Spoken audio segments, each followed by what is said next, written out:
Puji Tuhan, acaranya meriah ya. Terima kasih Kak Eko.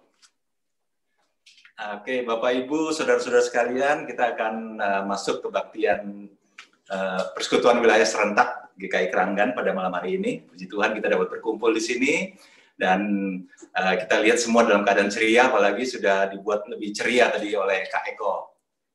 Ya, nah tema pada malam hari ini adalah menanti dalam pengharapan. Nanti kita akan dilayani oleh Pak Iman. Maka sebelumnya saya ingin mengajak kita melihat bersama-sama apa itu menanti. Pasti kita udah tahu menanti, menunggu. Ya. Tetapi bagaimana menanti dalam pengharapan? Nanti mungkin akan diuraikan oleh Pak Iman. Hanya saya ingin mengajak kita melihat bersama-sama bahwa menanti manusia akan berbeda dengan menanti apa janji-janji Tuhan. Ini kita lihat ilustrasi berikut ini, kita bersama-sama.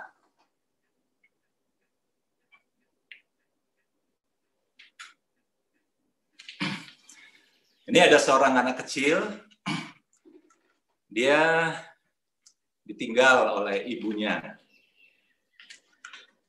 Karena sang ibu putus asa setelah gagal mencari nafkah untuk menghidupi mereka sejak mereka ditinggalkan oleh suaminya entah kemana.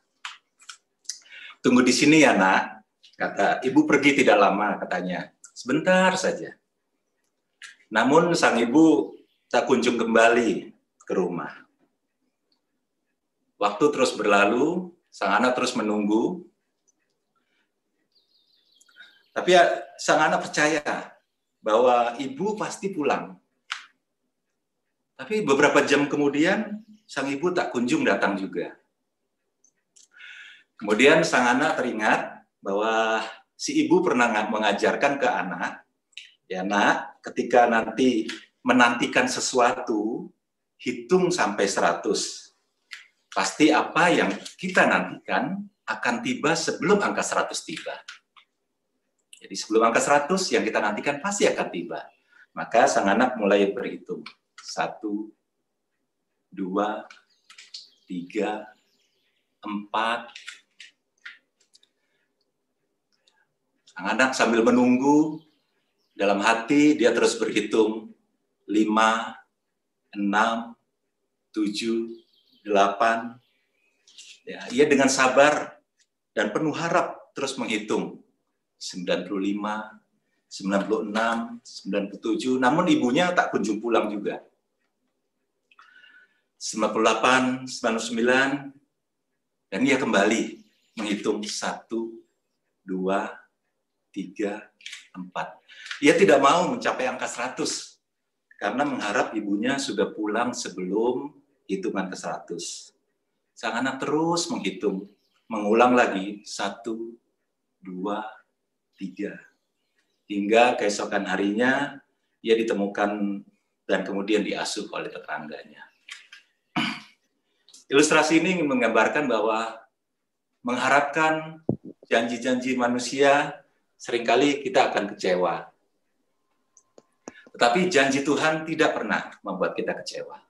Dia pasti akan memenuhi janji-janjinya, dan hari ini kita akan melihat bersama dan kita akan disegarkan kembali bahwa Tuhan pasti akan memenuhi janjinya. Dan penting kita harus menanti dalam pengharapan. Mari kita bersukaria menyambut kebaktian pada malam hari ini.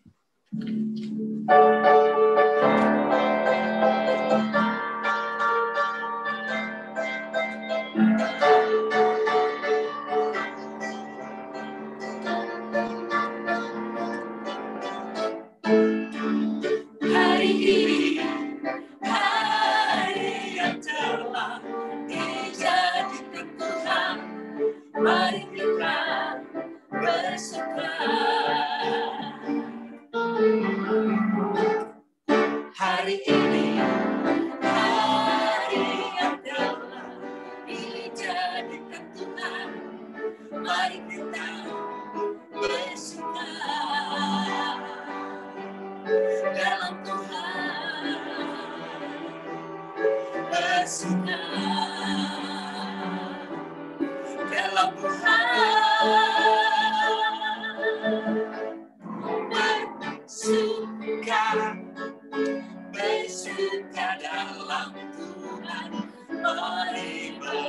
bersuka cita,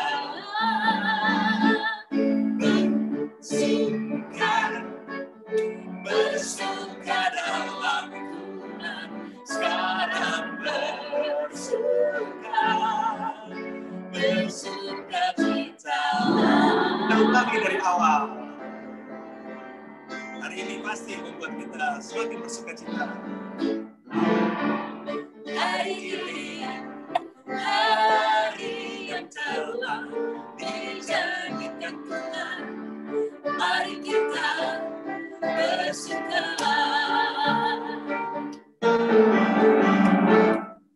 Hari ini, hari yang telah dijadikan Tuhan, mari kita bersuka.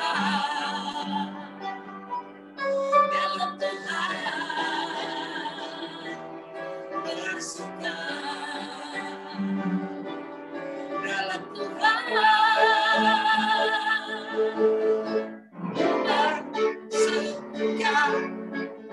bersuka dalam Tuhan, mari bersuka citalah.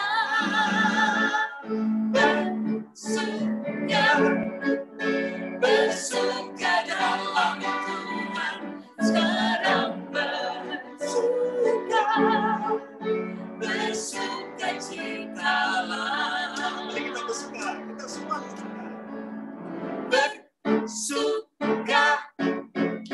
bersuka dalam Tuhan, mari bersuka citalah.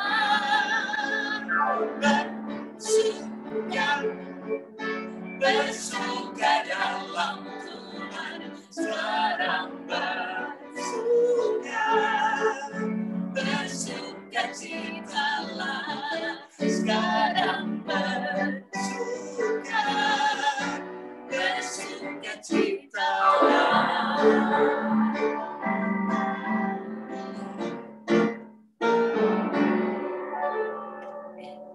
Mari kita berdoa.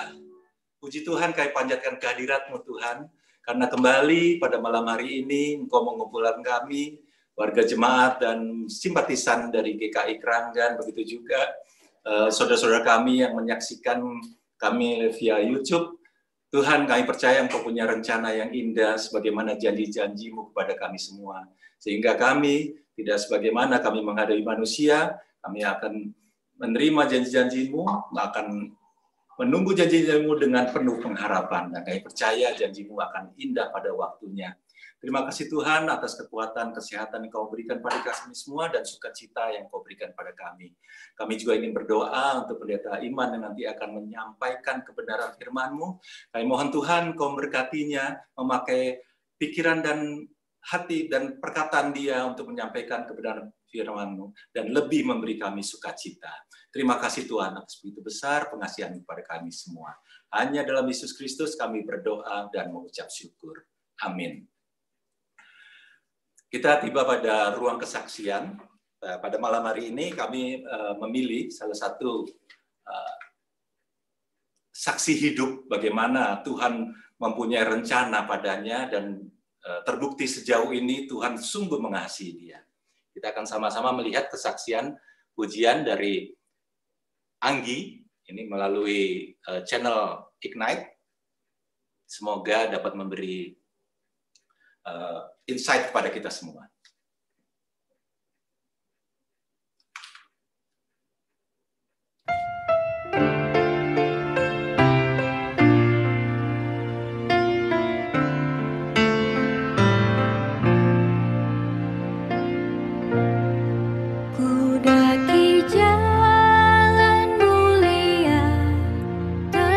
Doaku inilah, tak empati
biasanya dipanggil Anggi. Aku lahir dengan kondisi prematur, tepatnya waktu itu 6 bulan lebih 2 minggu. Kalau benar-benar tahu itu baru sekitar umur 7 tahun. Karena aku merasa bahwa aku sama dengan saudara-saudara yang lain, dengan orang-orang lain. Karena keluarga juga berusaha sebisa mungkin memperlakukanku sama seperti yang lain. Walaupun Mama dan Papa sering ngomong dulu, aku ingat, kamu minta ya sama Tuhan, berdoa supaya Tuhan kasih mata yang baru. Tapi aku nggak ngerti. Buat teman-teman yang mungkin saat ini sedang menghadapi berbagai pergumulan atau tantangan dalam kehidupan teman-teman, tetap percaya dan jangan pernah menyerah. Percaya bahwa kehidupan kita seluruhnya itu ada dalam tangan Tuhan, kita ada dalam hatinya dan di dalam rencana. Tuhan mantapkan langkahku.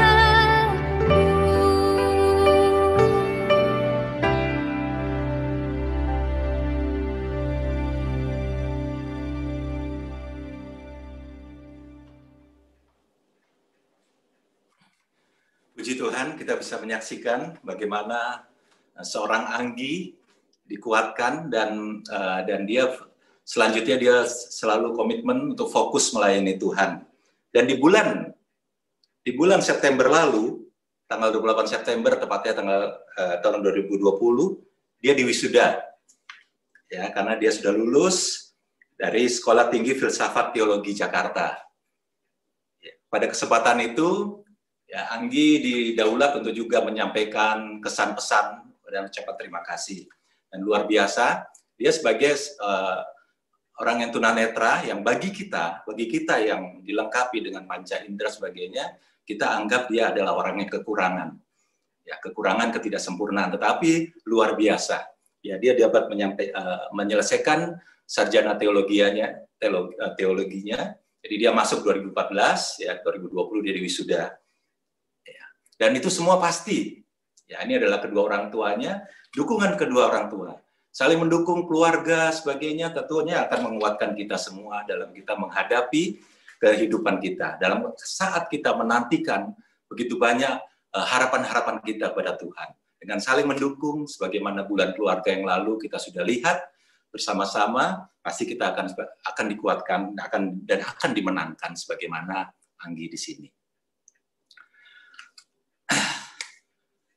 Marilah kita bersama-sama menyanyikan lagu yang dinyanyikan Anggi tadi untuk bisa menguatkan kita semua. Dalam rangka juga kita akan menyambut firman Tuhan yang nanti akan disampaikan oleh Pendeta Iman. Kita menyanyi bersama-sama Kidung Jaman 400, Kudaki Jalan Mulia.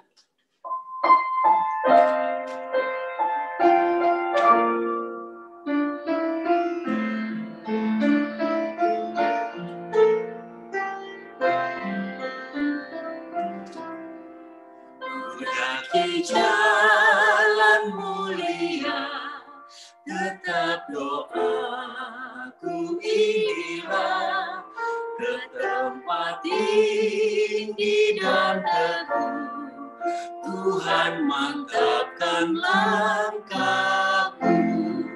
Ya Tuhan angkat diriku, lebih dekat kepadamu. Di tempat ini dan teguh, Tuhan mantapkan langkahku. Tidak mau mendekat di dalam bimbang dan gelap, rinduanku, tujuanku, tempat yang tinggi dan teguh. Ya Tuhan angkat diriku, lebih dekat kepadamu. Di tempat ini dan teguh, Tuhan mantapkan langkahku.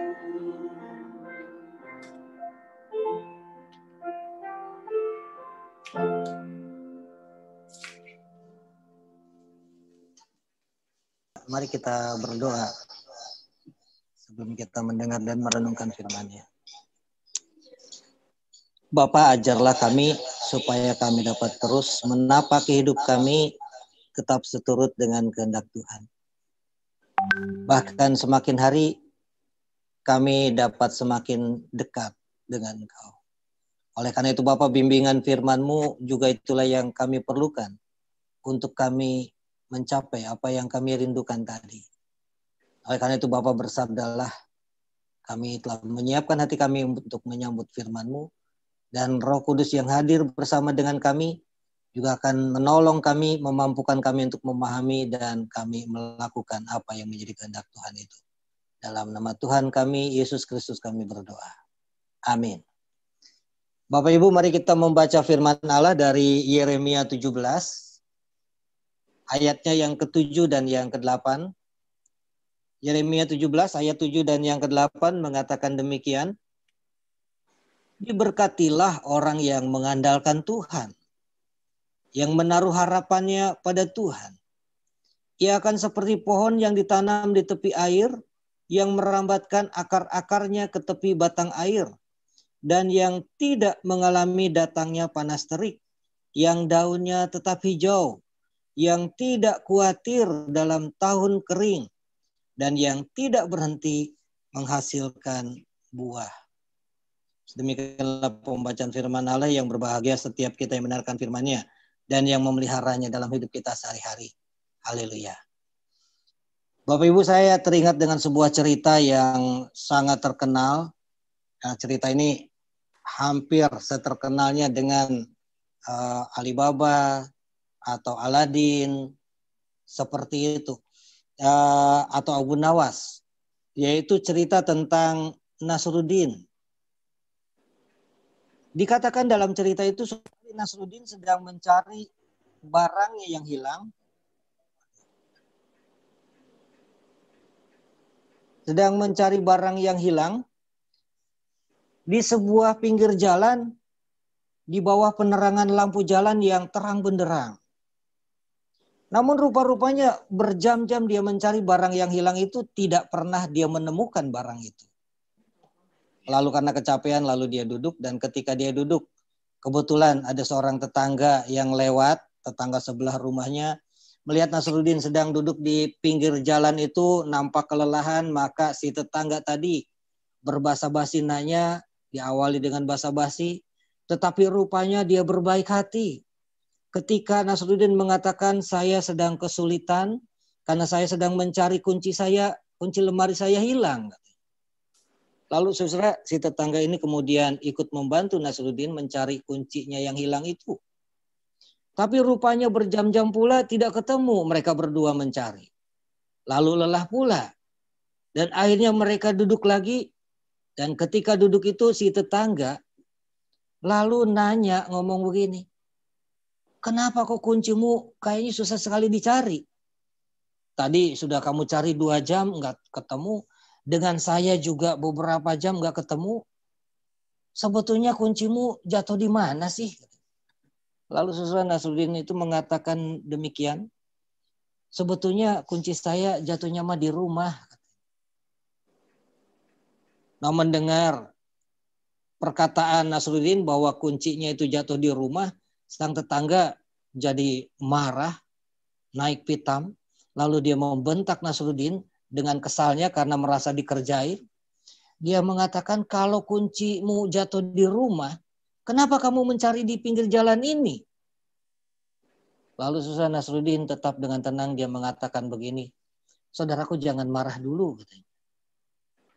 Anda tahu nggak, di rumah saya lampunya itu sedang ngadat, lampunya mati. Lah kalau saya harus nyari di tempat gelap kan susah. Di sini kan terang di pinggir jalan ini. Saudara, ketika kita mendengar cerita ini, mungkin kita berpikir ini hanya cerita saja yang akan terjadi seperti itu. Atau kalaupun itu benar bisa terjadi, mungkin kita akan katakan itu hanya orang bodoh sajalah yang melakukan hal itu. Kunci jatuh di rumah, kok dicarinya di pinggir jalan? hanya karena di rumah lagi gelap, di pinggir jalan terang, lalu dengan pemikiran nyari di tempat gelap mah susah. Carinya di tempat terang, padahal lain tempatnya. Tapi saudara, kalau kita renungkan kehidupan kita, nampaknya apa yang dilakukan oleh Nasruddin, itu pula lah yang seringkali dilakukan oleh kita. Kita mencari sesuatu yang ingin kita dapatkan, ingin kita temukan, tetapi ternyata tempat mencarinya adalah tempat yang salah.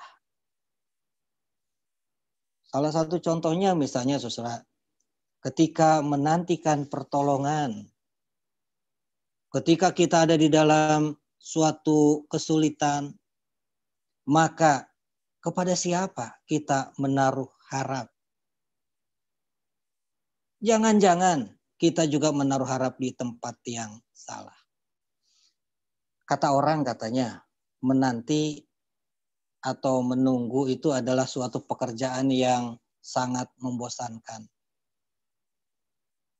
Apalagi kalau menanti itu, menantikan sesuatu yang sangat-sangat kita harapkan itu, keadaannya yang sedang kita alami, ternyata keadaannya itu susah. Kalau menanti sedang dalam keadaan yang menyenangkan, semua berjalan baik, paling kita ini dengan kegiatan membuang waktu saja. Entah itu dengan nonton atau dengan menonton game, kita rada tenang menantikan pertolongan itu. Tetapi ketika keadaan yang kita alami saat kita menantikan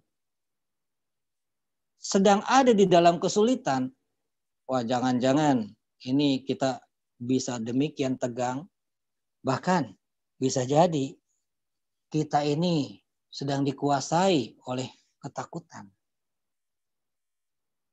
Situasi orang Israel pada zaman Nabi Yeremia yang bacaannya tadi kita baca sebagian saja, kita bisa melihat mereka juga sedang menantikan sesuatu. Menantikan kelepasan dari tekanan orang Asyur yang pada waktu itu mereka begitu kuatnya.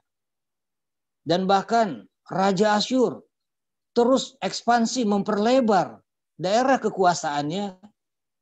Dan saat itu sudah mulai mencapai Israel. Israel Utara sudah tertekan, Israel Selatan hampir juga dikuasai. Nah, di dalam keadaan yang seperti itu, orang-orang Israel tentu menjadi tidak betah. Mereka menjadi demikian gentar. Mereka ingin lepas dari keadaan yang menghimpit dan menyulitkan mereka. Ingin mendapatkan pertolongan. Tetapi kalau kita membaca, kepada siapa mereka minta pertolongan? Ternyata sudah di dalam masa menantikan pertolongan itu, kesabaran mereka demikian pendek. Mereka lalu berpikir secara cepat, kalau ingin cepat keluar dari segala persoalan itu, maka mereka harus menaruh harap kepada bangsa Mesir. Yang mereka pikir bangsa itu adalah bangsa yang kuat, tentaranya lengkap, persenjataannya luar biasa. Yang mereka pikir dengan itu mereka akan mendapatkan pertolongan.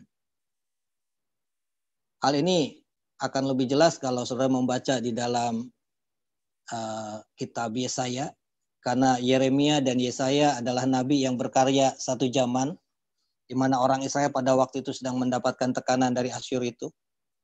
Dan di tengah-tengah kekalutan itu, mereka menantikan pertolongan, tetapi mengandalkan kepada orang lain, yaitu Israel, yang dia pikir akan dapat menjadi jalan keluar bagi mereka. Tetapi sikap ini ternyata menyebabkan orang-orang Israel itu ditegur oleh Allah. Ditegur bahkan dengan sangat keras dalam kitab Yesaya kalau saudara membaca di dalam pasal yang ke-30 dan ayat-ayat mulai dari 15 ke bawah, teguran Allah itu menjadi begitu kerasnya dan dikatakan bahwa harusnya mereka tinggal tenang dan percaya. Senada dengan apa yang dikatakan oleh Nabi Yesaya, Nabi Yeremia juga kita lihat di dalam Yeremia 17, ia mengingatkan akan apa yang harusnya dilakukan oleh seorang yang percaya kepada Allah. Allah menginginkan umatnya untuk tetap percaya dan berpengharapan hanya kepada Allah. Oleh karena itu kalau kita melihat tadi di dalam Yeremia 17, ayat yang ke-7 dan yang ke-8, orang yang percaya itu dibandingkan seperti pohon yang ditanam di tepi aliran air. So, kalau kita melihat pohon yang ditanam di tepi aliran air, tentu sama juga dengan pohon-pohon yang lainnya. Dia mengalami panas terik matahari, dia mengalami musim panas, karena tidak mungkin musim panas hanya berlaku untuk sebagian pohon saja. Tetapi musim panas kan akan berlaku untuk semuanya. Yang ditanam dekat air ataupun juga yang jauh, ketika musim panas pasti ya menghadapi juga musim panas mengalami itu. Tetapi pohon yang ditanam di tepi aliran air, ini akan mengalami sesuatu yang berbeda di dalam dirinya. Dalam Yeremia tadi dikatakan, daunnya tetap hijau. Tidak menjadi layu, sekalipun ada di dalam musim panas tadi. Seseorang yang percaya kepada Allah, di tengah-tengah segala pengalaman yang mungkin tidak lepas dari segala pergumulan, maka harusnya segala pengalaman yang menekan itu, yang menyulitkan itu, tidak lalu membuat iman kita menjadi layu, apalagi rontok dan gugur. Segala pengalaman-pengalaman yang menyulitkan itu harusnya tidak membuat kita ingkar dari iman kita. Kenapa? Karena kita dekat dengan sumber air itu. Kita melihat Tuhan Yesus yang di dalam salah satu perumpamannya juga dia mengatakan, akulah air hidup. Maka barang siapa yang meminum air daripadaku tidak akan haus lagi. Tentu kalau Tuhan Yesus mengatakan itu tentu bukan air dalam bentuk air yang fisik, tetapi air dalam perumpamaan yang harusnya menyegarkan jiwa, yang membuat orang sekalipun ada di dalam segala pergumulan, dia tidak pernah menjadi layu, jatuh di dalam kekhawatiran, apalagi keputusasaan. Karena dia dekat dengan Tuhan dan mengalami terus kasih dan penyertaan Tuhan. Sehingga bukan hanya hal yang menyenangkan yang membuat dia kuat imannya, bahkan hal yang menyulitkan pun membuat dia erat berpegang kepada sumber kehidupan itu. Daunnya tetap hijau. Yeremia juga mengatakan, katanya, dia tetap menghasilkan buah. Jadi bukan cuma dia tidak menjadi layu, daunnya tetap hijau, tetapi dia tetap menghasilkan buah. Segala penderitaan atau kesukaran hidup itu tidak lalu menghentikan kita untuk menghasilkan buah-buah yang baik, buah-buah yang seturut dengan kehendak Allah, yang menyatakan cinta kasih Allah, bukan hanya bagi dirinya tetapi bagi semua orang. Nah, kita bisa melihat juga hal yang lebih jelas lagi kalau membaca ayat pasal-pasal berikutnya dari Yeremia ini. Pasal 29 misalnya. Ketika orang Israel diingatkan bahwa mereka di dalam masa kesulitan itu tidak akan cepat berlalu kesulitan itu.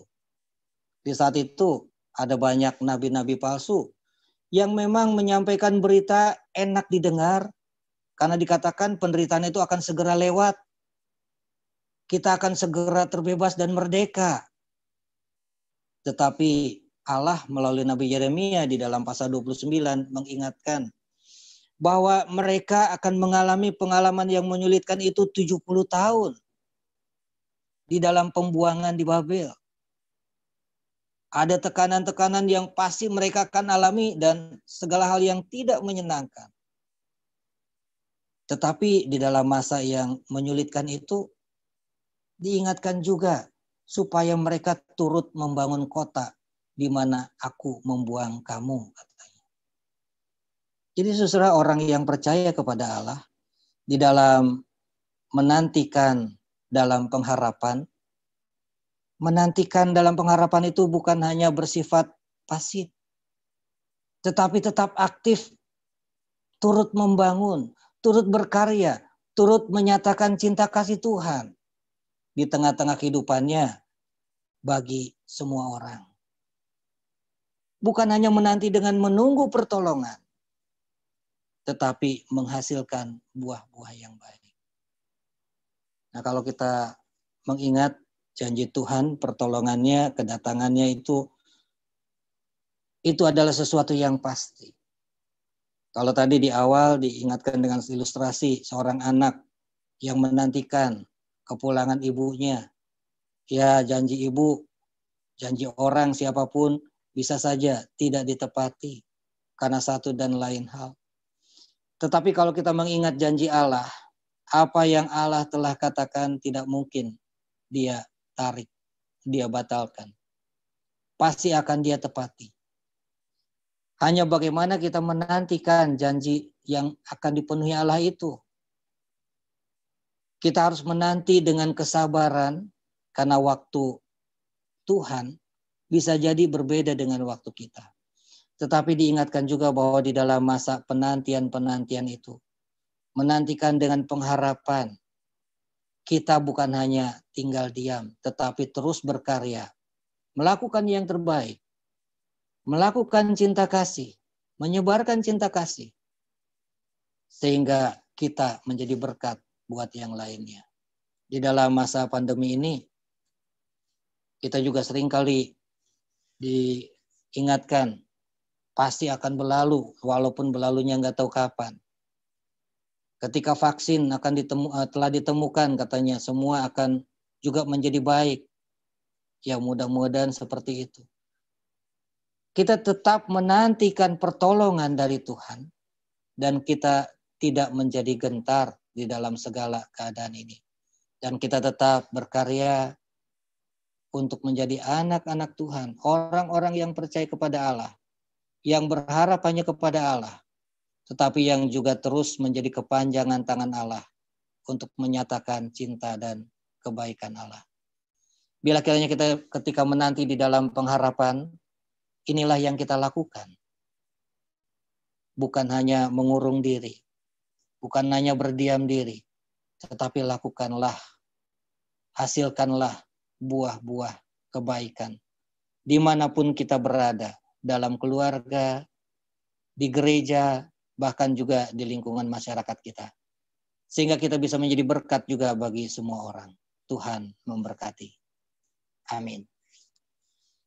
Mari kita bersaat teduh.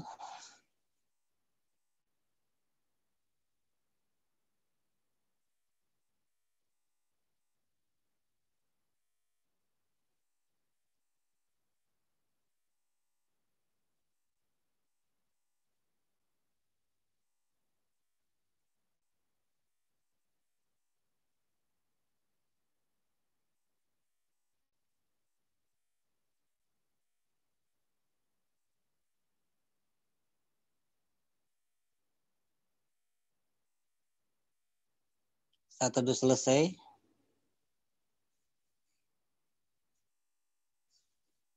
kembalikan ke Pak Saud, silahkan.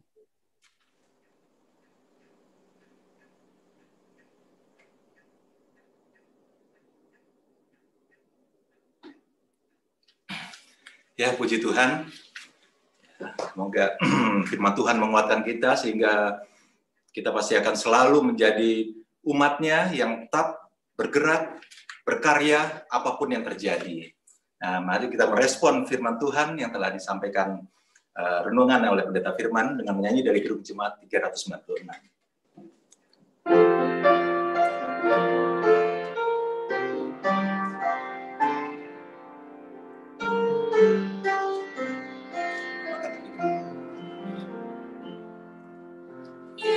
Yesus segala-galanya melengkapi hidupku, sehari-hari dialah penopang yang teguh. Bila ku susah berkasa, aku pergi kepadanya. Sandaranku, penghiburku, semangatku.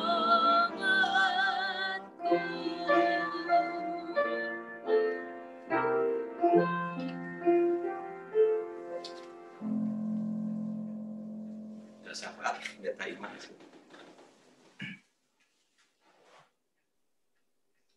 Ada pokok doa khusus kah, Pak Saud? Tidak ada, mungkin ada dari Bapak Ibu sekalian, ada doa khusus yang ingin didoakan.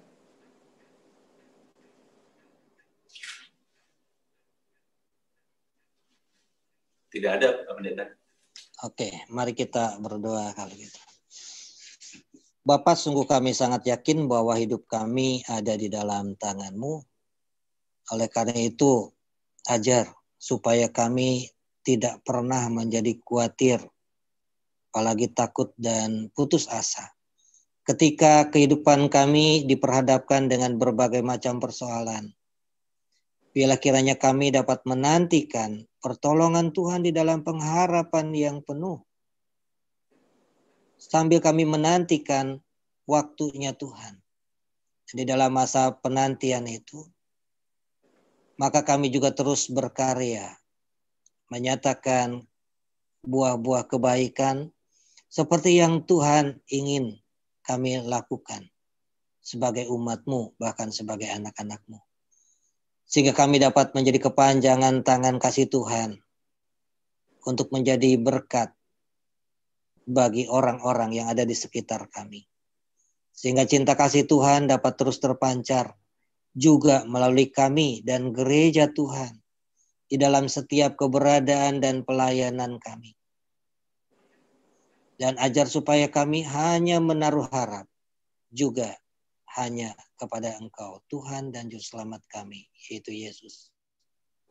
Bapa, di dalam segala pergumulan yang kami alami bersama dengan jemaat, bahkan anak-anak bangsa dan seluruh dunia, menghadapi pandemi yang juga tak kunjung kelar sampai saat ini. Kami bersyukur jika di akhir-akhir ini vaksin boleh ditemukan, sedang diupayakan untuk pengembangannya, bahkan juga dalam waktu ke depan akan didistribusikan. Biarlah kiranya Tuhan yang akan menolong setiap orang yang terlibat, baik para ahli di dalam mengembangkan vaksin ini, sehingga vaksin ini boleh tepat untuk menangkal virus COVID yang mematikan itu.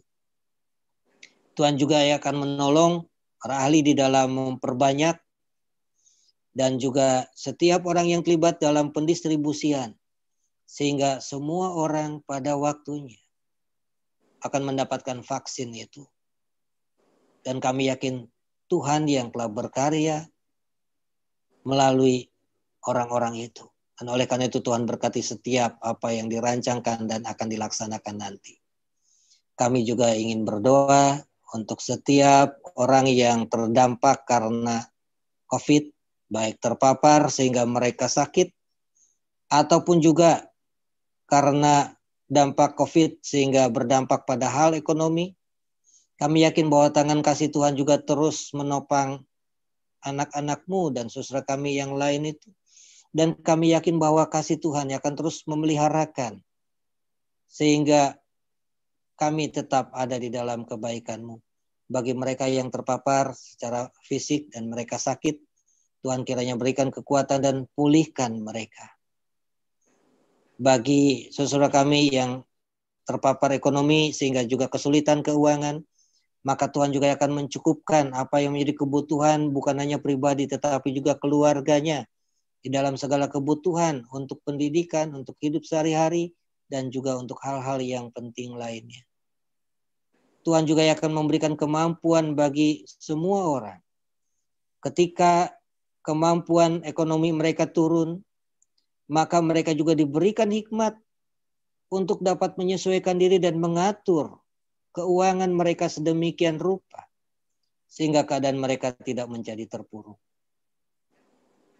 Tuhan yang akan menolong juga anak-anak kami yang ada di dalam pendidikan, sedang mencari pekerjaan atau memulai usaha yang baru atau memulai suatu kegiatan lain, maka Tuhan juga akan tambahkan kesabaran dan hikmat daripadamu.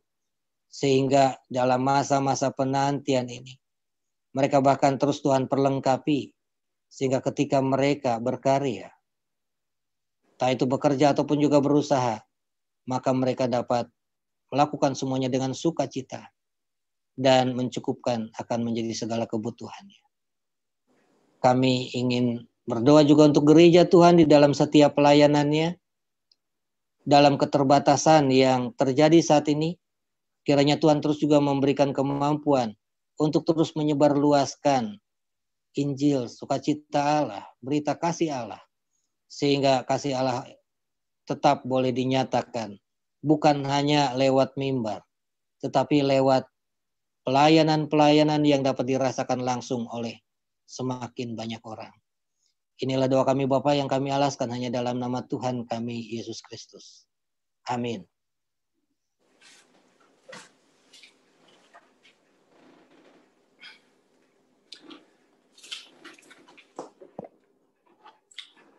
Bapak Ibu, Saudara yang kasih Tuhan, tiba waktunya kita menyampaikan persembahan. Persembahan dapat disampaikan dengan menggunakan GoPay atau OVO, ya, dengan men-scan QR Code yang kita sudah ketahui selama ini, atau transfer ke rekening gereja, atau bisa dimasukkan ke dalam amplop untuk dibawa dan dimasukkan ke kotak di gereja ketika Bapak, Ibu, Saudara beribadah ke gereja. Mari kita memberikan persembahan sambil mengingat firman Tuhan yang terambil dari Mazmur 86 ayat 12. Aku hendak bersyukur kepadamu, ya Tuhan, Allahku, dengan segenap hatiku dan memuliakan namamu untuk selama-lamanya. Sambil persembahan kita kumpulkan, kita menyanyi dari PKJ 149.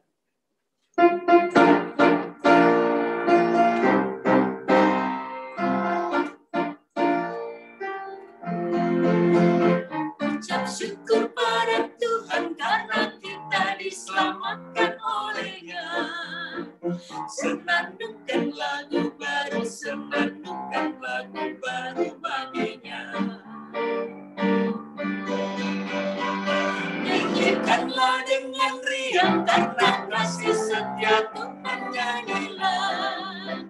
Senandungkan lagu baru, senandungkan lagu baru baginya.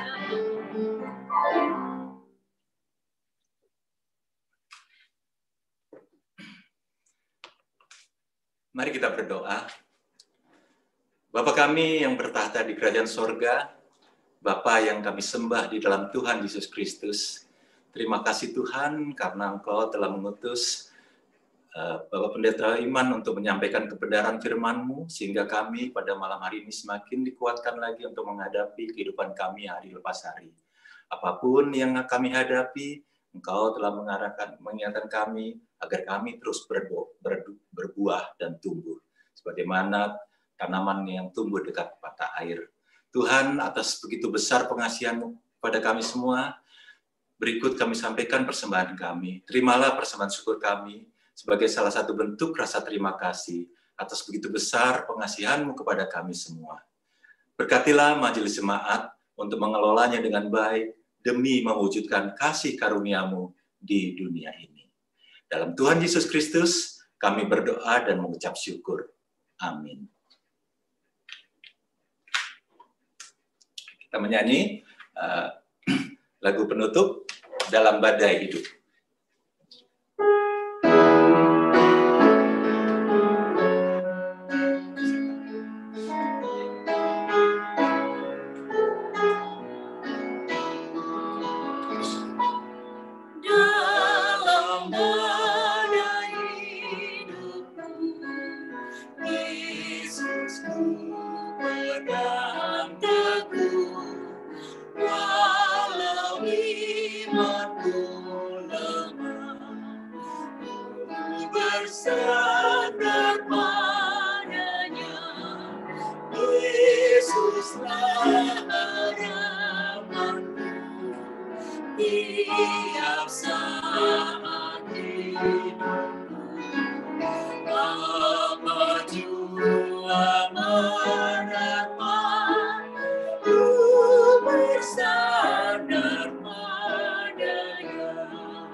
Mari kita kembali menghadap Allah, menutup ibadah ini dalam doa dan berkat.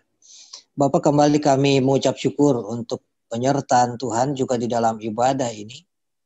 Dan jika ibadah ini berakhir, tetapi kami yakin bahwa penyertaan Tuhan akan terus berlangsung di tengah-tengah kehidupan kami. Apapun keadaan yang akan kami alami. Oleh karena itu Bapak ajar supaya kami senantiasa menaruh harapannya kepada Tuhan. Dan di dalam menantikan dan berharap itu, maka kami pun dapat terus berkarya, menghasilkan buah seperti yang Tuhan kehendaki. Kami ingin menerima berkat Tuhan, kiranya kasih karunia dan damai sejahtera dari Allah Bapa dan Tuhan Yesus Kristus menyertai kami dari sekarang ini sampai selama-lamanya. Amin. Bapa, terima kasih. Bapa,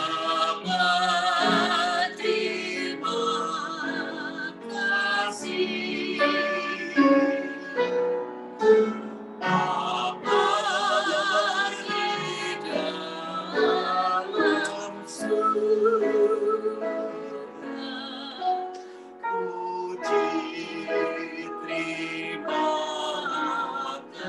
kasih.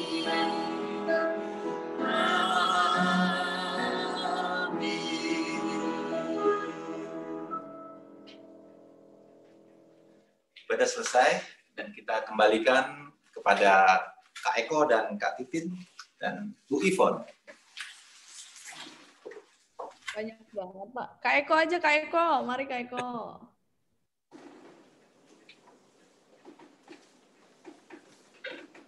Ibu. Nah, terima kasih karena waktu sudah terlalu larut. Mungkin ada Bapak Ibu yang belum makan malam atau ingin melanjutkan malam minggunya. Oke, saya serahkan kepada Kak Titin. Terima kasih atas perhatiannya. Sampai bertemu di PWS. Foto bersama untuk yang belum. Oke, siap. Ya, boleh ditayangkan Bu Endang, Bu Sandra, Bu Diana. Ini Bapak atau Ibu? Ada Bapak Ebel atau Ibu Ebel, ini siapa ya? Aku itu Ebel. Ebel Kak Eko? Iya, aku pakai satu layar besar supaya bisa lihat semua. Oke, kita foto dulu yang layar pertama ya. Oke, satu. Bu Yoto kurang geser dikit ke Bapak. Nah, 1, 2, 3. Satu lagi ya, layar berikutnya. Pak Pras belum ada videonya, Pak Joni. Oke, 1, 2, 3. Oke, Bapak Ibu. Terima kasih. Selamat malam. Terima kasih. Terima kasih. Selamat malam Bapak Ibu. Sampai bertemu besok di ibadah minggu. Bapak Ibu. Selamat malam. Terima kasih. Terima kasih.